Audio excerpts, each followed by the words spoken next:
മറയേണ്ടതോർത്ത് ചന്ദ്രനക്ഷത്രാദികൾ വിതുമ്പുമ്പോൾ മാറ്റമില്ലാതെങ്ങും വിരാജിക്കും ദൈവമേ, അങ്ങയെ വാഴ്ത്തുന്നു ഞങ്ങൾ. ഉദിച്ചെങ്ങും പ്രഭതൂകും പാരിലെ സൂര്യരശ്മിയേക്കാൾ പ്രശോഭിച്ചെന്നും പ്രസാദമേകുന്ന ദൈവമേ, അങ്ങേ മഹിമാവെത്ര മനോജ്ഞം. ഇന്നത്തെ പ്രഭാത വിരുന്നിലേക്ക് ഗുഡ്നസ് ടി വിയുടെ എല്ലാ മാന്യ പ്രേക്ഷകർക്കും ഹൃദ്യമായ സ്വാഗതം. ഒരു മനോഹരമായ പ്രഭാതം കൂടി നമ്മുടെ ജീവിതത്തിലേക്ക്, നമ്മുടെ ആയുസ്സിലേക്ക് നൽകി ദൈവം നമ്മളെ അനുഗ്രഹിച്ചിരിക്കുകയാണ്. ഈ വലിയ അനുഗ്രഹത്തെ ഓർത്ത് ദൈവത്തിന് നമുക്ക് നന്ദി പറയാം. ദൈവം നമുക്ക് ഓരോ ദിവസവും നൽകിയിരിക്കുന്നത് ദൈവത്തിൻ്റെ സ്നേഹം അനുഭവിക്കുന്നതിനാണ്. ദൈവം നമ്മുടെ ജീവിതത്തിലേക്ക് നൽകിക്കൊണ്ടുന്ന അനുഗ്രഹങ്ങളെ ഓർത്ത് ദൈവത്തെ ആരാധിക്കുന്നതിനും ദൈവത്തിന് നന്ദി പറയുന്നതിനുമാണ്. പ്രിയപ്പെട്ടവരെ, ഈ പ്രഭാതത്തിൽ ദൈവം നമ്മുടെ ജീവിതത്തിൽ വർഷിച്ചു കൊണ്ടിരിക്കുന്ന എല്ലാ അനുഗ്രഹങ്ങളെയും ഓർത്ത് ദൈവത്തിന് നമുക്ക് സ്തുതിയും സ്തോത്രവും ആരാധനയും സമർപ്പിക്കാം. നമ്മുടെ അമ്മയായ പരിശുദ്ധ കന്യകാമറിയത്തിൻ്റെ മാധ്യസ്ഥം പ്രത്യേകമായിട്ട് നമുക്ക് ഈ പ്രഭാതത്തിൽ അപേക്ഷിക്കാം. നന്മ നിറഞ്ഞ മറിയമേ സ്വസ്തി, കർത്താവ് നിന്നോടുകൂടെ സ്ത്രീകളിൽ നീ അനുഗ്രഹിക്കപ്പെട്ടവളാകുന്നു. നിൻ്റെ ഉദരത്തിൻ്റെ ഫലമായി ഈശോ അനുഗ്രഹിക്കപ്പെട്ടവനാകുന്നു. പരിശുദ്ധ മറിയമേ തമ്പുരാൻ്റെ അമ്മേ, പാപികളായ ഞങ്ങൾക്ക് വേണ്ടി എപ്പോഴും ഞങ്ങളുടെ മരണസമയത്തും തമ്പുരാനോട് അപേക്ഷിച്ചു കൊള്ളണമേ. ആമീൻ. പ്രിയപ്പെട്ടവരെ, ഈ പ്രഭാത വിരുന്നിൽ നമ്മൾ ആയിരിക്കുമ്പോഴും പല തരത്തിലുള്ള തിന്മകൾക്ക് അടിമപ്പെട്ടു പോയ ആളുകളെ ദൈവത്തിൻ്റെ കരങ്ങളിൽ നമുക്ക് സമർപ്പിക്കാം.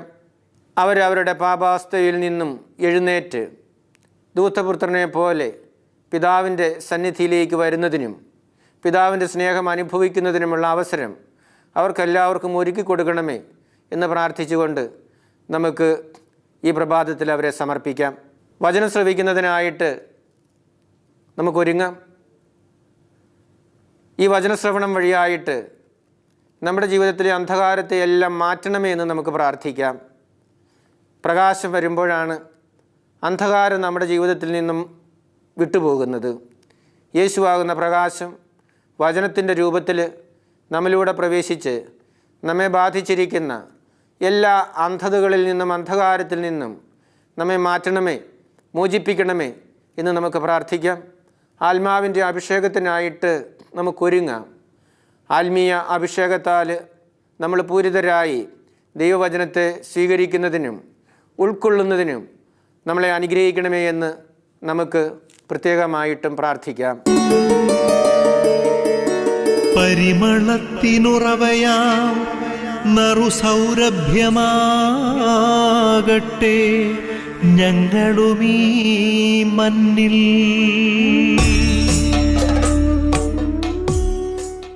ഇന്ന് ഈ പ്രഭാതത്തിൽ നമുക്ക് ലൂക്കായുടെ സുവിശേഷം 18-ാം അധ്യായം 35 മുതൽ 43 വരെയുള്ള വചനങ്ങൾ വായിച്ച് നമുക്ക് ധ്യാനിക്കാം. അവൻ ജെറീക്കോയെ സമീപിച്ചപ്പോൾ ഒരു കുരുടൻ വഴിയരികിൽ ഇരുന്ന് ഭിക്ഷ യാചിക്കുന്നുണ്ടായിരുന്നു. ജനക്കൂട്ടം കടന്നു പോകുന്ന ശബ്ദം കേട്ട് എന്താണ് സംഭവിക്കുന്നതെന്ന് അവൻ അന്വേഷിച്ചു. നസ്രായനായ യേശു കടന്നു പോകുന്നു എന്ന് അവൻ പറഞ്ഞു. അപ്പോൾ അവൻ വിളിച്ചു പറഞ്ഞു, ദാവീദിൻ്റെ പുത്രനായ യേശുവേ, എന്നിൽ കനിയണമേ. മുമ്പേ പോയിക്കൊണ്ടിരുന്നവർ നിശബ്ദരായിരിക്കാൻ പറഞ്ഞ് അവനെ ശകാരിച്ചു. അവനാകട്ടെ കൂടുതൽ ഉച്ചത്തിൽ ദാവീദിൻ്റെ പുത്ര, എന്നിൽ കനിയണമേ എന്ന് നിലവിളിച്ചു കൊണ്ടിരുന്നു. യേശു അവിടെ നിന്നു. അവനെ തൻ്റെ അടുത്തേക്ക് കൊണ്ടുവരുവാൻ കൽപ്പിച്ചു. അവൻ അടുത്തു വന്നപ്പോൾ യേശു ചോദിച്ചു, ഞാൻ നിനക്ക് വേണ്ടി എന്ത് ചെയ്യണമെന്നാണ് നീ ആഗ്രഹിക്കുന്നത്? അവൻ പറഞ്ഞു, കർത്താവേ, എനിക്ക് കാഴ്ച വീണ്ടും കിട്ടണം.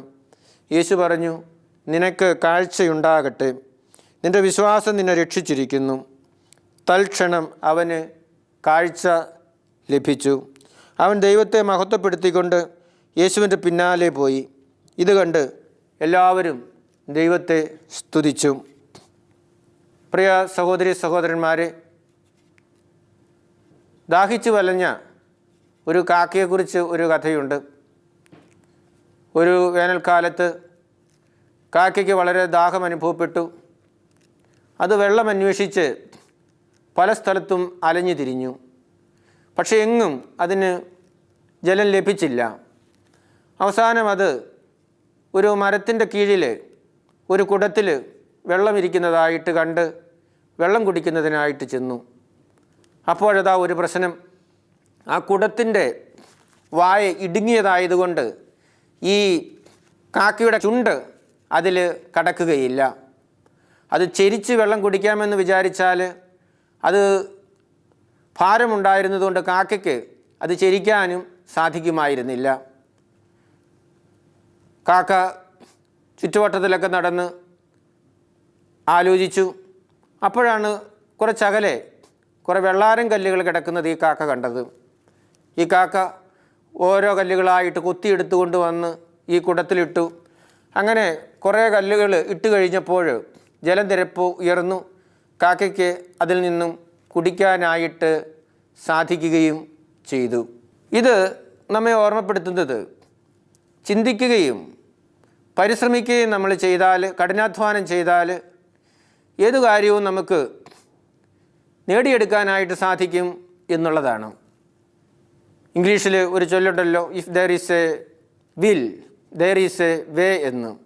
മലയാളത്തിൽ നമ്മൾ പറയും, മനസ്സുണ്ടെങ്കിൽ മാർഗവും ഉണ്ട് എന്ന്.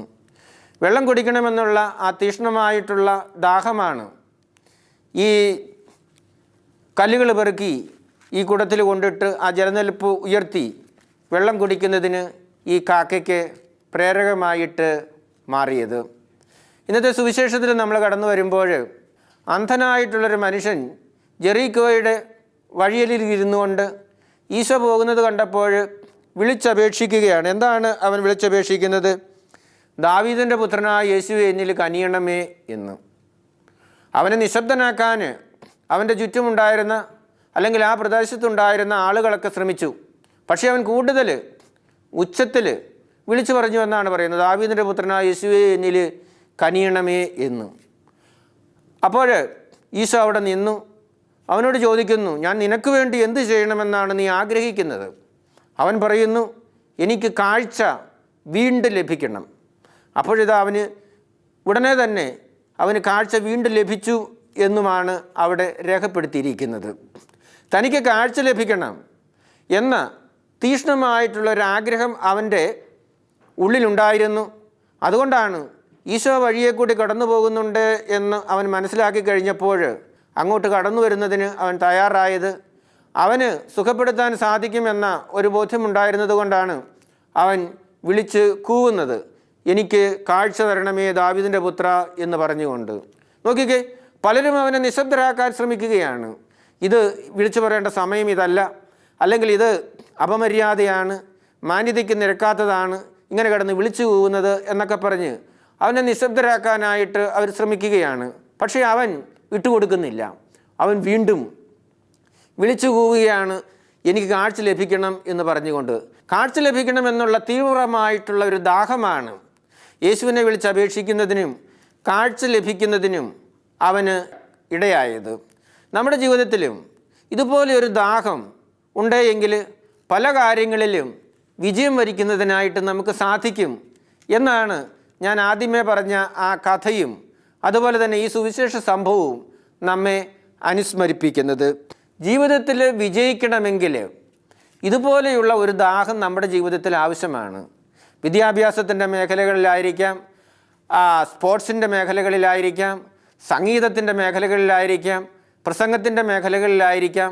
ഏത് വ്യവസായത്തിൻ്റെ മേഖലകളിലായിരിക്കാം, ഏത് മേഖലകളിലും വിജയം നമുക്ക് കൈവരിക്കണമെങ്കിൽ ഈ ഒരു ദാഹം നമുക്ക് ആവശ്യമാണ്.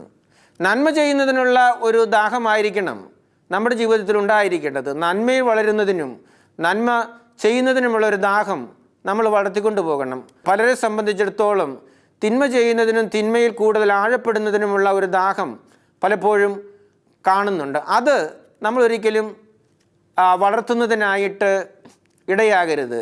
ഉദാഹരണമായിട്ട് പറയുകയാണെങ്കിൽ ചില ദുശീലങ്ങൾ ചിലർ ഇങ്ങനെ വളർത്തിക്കൊണ്ട് വരുന്നതായിട്ട് നമ്മൾ കാണുന്നുണ്ട്. പുകവലിക്കുന്ന ശീലം, അല്ലെങ്കിൽ മദ്യം ഉപയോഗിക്കുന്ന ശീലം, മയക്കുമരുന്ന് ഉപയോഗിക്കുന്ന ശീലം, ഇതൊക്കെ കൂടുതൽ വളർത്തിക്കൊണ്ട് വരുന്നതിന് വേണ്ടിയല്ല നമ്മൾ ശ്രമിക്കേണ്ടത്. മറിച്ച് നന്മ ചെയ്യുന്നതിനും നന്മയിൽ വളരുന്നതിനുമുള്ള ഒരു ദാഹം നമ്മുടെ ജീവിതത്തിൽ വളർത്തിക്കൊണ്ട് വരുന്നതിനായിട്ട് നമുക്ക് സാധിക്കേണ്ടിയിരിക്കുന്നു. നന്മയിലേക്ക് നയിക്കുന്നതിനുള്ള ദാഹമാണ് നമ്മളെപ്പോഴും നമ്മുടെ ജീവിതത്തിൽ വളർത്തിക്കൊണ്ട് വരേണ്ടിയിരിക്കുന്നത് എന്നാണ് നമ്മൾ ഓർത്തിരിക്കേണ്ട കാര്യം. ജീവിതത്തിലെ എല്ലാ വിജയങ്ങളുടെയും ആരംഭം ഈ ഒരു ദാഹമാണ് എന്നാണ് നെപ്പോളിയൻ ഹിൽ എന്ന ചിന്തകൻ പറഞ്ഞു വച്ചിരിക്കുന്നത്. നമുക്ക് പരിശോധിച്ച് നോക്കാം. നമ്മുടെ ജീവിതത്തിലേക്ക് കടന്നു വരുമ്പോൾ ജീവിതത്തിൽ വിജയിക്കണമെന്നും നന്മയിൽ വളരണമെന്നും പുണ്യങ്ങൾ നമ്മുടെ ജീവിതത്തിൽ അഭ്യസിക്കണമെന്നുമുള്ള ഒരു ദാഹം നമ്മുടെ ജീവിതത്തിൽ നമുക്ക് ഉണ്ടോ എന്ന്. നമ്മൾ നോമ്പ് കാലഘട്ടത്തിലൂടെ കടന്നു പോവുകയാണ്. ഇത് പ്രാർത്ഥനയുടെയും പ്രാശ്ചിത്വത്തിൻ്റെയും ജീവിത നവീകരണത്തിൻ്റെയും പരിവർത്തനത്തിൻ്റെതുമൊക്കെയായ ഒരു കാലഘട്ടമാണ്. ഈ കാലഘട്ടത്തിൽ നമുക്കുണ്ടായിരിക്കേണ്ട ദാഹമെന്ന് പറയുന്നത് നമ്മിലെ തിന്മയുടെ വാസനകളെ ഇല്ലാതാക്കുന്നതിനും നന്മയുടെ വാസനകളെ കൂടുതലായിട്ട് വളർത്തിക്കൊണ്ട് വരുന്നതിനും വേണ്ടിയാണ്. മറ്റുള്ളവരിലെ നന്മകളെ കാണുന്നതിനും അതുപോലെ തന്നെ അവയെ വളർത്തിക്കൊണ്ട് വരുന്നതിനുമുള്ള ഒരു അനുഗ്രഹവും നമുക്ക് ലഭിക്കണമേ എന്ന് നമുക്ക് ഈ കാലഘട്ടത്തിൽ പ്രത്യേകമായിട്ടും പ്രാർത്ഥിക്കാം. ആബാ പിതാവേ, സ്നേഹാഗ്നിയാൽ ജ്വലിക്കട്ടെ മക്കളാ ഞങ്ങളെല്ലാം.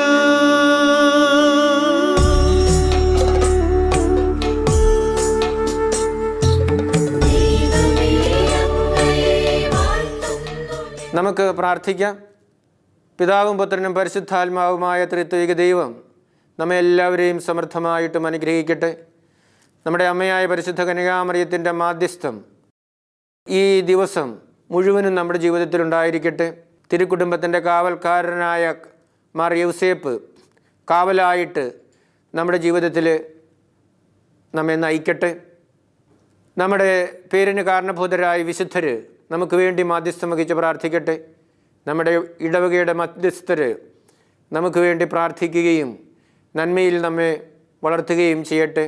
കാവൽ മാലാഖമാർ കാവലായിരുന്നു കൊണ്ട് എല്ലാ അപകടങ്ങളിൽ നിന്നും ആപത്തുകളിൽ നിന്നും നമ്മെ കാത്തു പരിപാലിക്കുകയും ദുശീലങ്ങളിൽ നിന്നും ദുഷ്ടസ്വാധീനങ്ങളിൽ നിന്നും നമ്മെ സംരക്ഷിക്കുകയും ചെയ്യട്ടെ. പ്രിയ സഹോദരി സഹോദരന്മാരെ, ഈ പ്രഭാതത്തിൽ ഈ വിരുന്നിൽ നമ്മൾ പങ്കുകൊള്ളുമ്പോൾ ഡിവൈൻ ധ്യാന കേന്ദ്രത്തെയും ഗുഡ്നസ് ടിവിയെയും നമുക്ക് സമർപ്പിച്ച് പ്രാർത്ഥിക്കാം. ഈ ധ്യാന കേന്ദ്രത്തിലേക്ക് അനേകം ആളുകൾ കടന്നു വരുന്നതിനും ജീവിത നവീകരണം കൈവരിക്കുന്നതിനും തിന്മയെ ഉപേക്ഷിക്കുന്നതിനും നന്മയിൽ വളരുന്നതിനുമുള്ള അനുഗ്രഹം ലഭിക്കുന്നതിനു വേണ്ടി നമുക്ക് പ്രാർത്ഥിക്കാം. അതോടൊപ്പം ഗുഡ്നസ് ടിവിയിലൂടെ അനേകായിരങ്ങൾ ദൈവ വിശ്വാസത്തിലേക്കും നന്മയിലേക്കും കടന്നു വരുന്നതിനും വേണ്ടി നമുക്ക് പ്രത്യേകം പ്രാർത്ഥിക്കാം. സാധിക്കുന്ന എല്ലാവരും മരിയൻ കൂടാരങ്ങളിലിരുന്ന് കൊന്തയൊല്ലി പ്രാർത്ഥിക്കുന്ന സഹോദരി സഹോദരങ്ങളോട് ചേർന്ന് ഒരു കൊന്തയെങ്കിലും ചൊല്ലി പ്രാർത്ഥിക്കുന്നതിനായിട്ട് ശ്രദ്ധിക്കുക.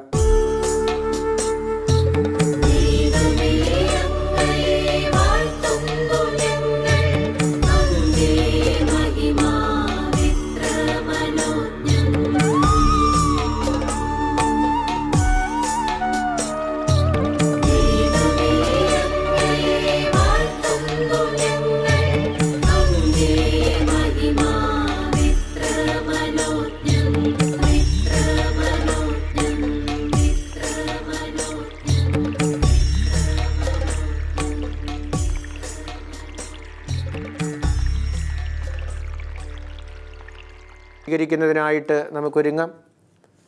നമ്മുടെ കർത്താവ് ഈശോ മിശിഹായുടെ കൃപയും പിതാവായ ദൈവത്തിൻ്റെ സ്നേഹവും പരിശുദ്ധാത്മാവിൻ്റെ സഹവാസവും നാം എല്ലാവരോടും കൂടെ ഉണ്ടായിരിക്കട്ടെ, ഇപ്പോഴും എപ്പോഴും എന്നേക്കും. ആമേൻ. ഈ പ്രഭാതത്തിൽ ഈ വിരുന്നിൽ പങ്കുചേർന്ന ഗുഡ്നസ് ടിവിയുടെ എല്ലാ നല്ല പ്രേക്ഷകരെയും നന്ദിയോടെ ഓർക്കുകയാണ്. ഈ പ്രഭാതം ഐശ്വര്യപൂർണമായിരിക്കട്ടെ എന്ന് പ്രത്യേകമായിട്ട് പ്രാർത്ഥിക്കുന്നു. നല്ല ഒരു പ്രഭാതവും നല്ല ഒരു ദിവസവും ആശംസിച്ചുകൊണ്ട് നിർത്തട്ടെ. നന്ദി.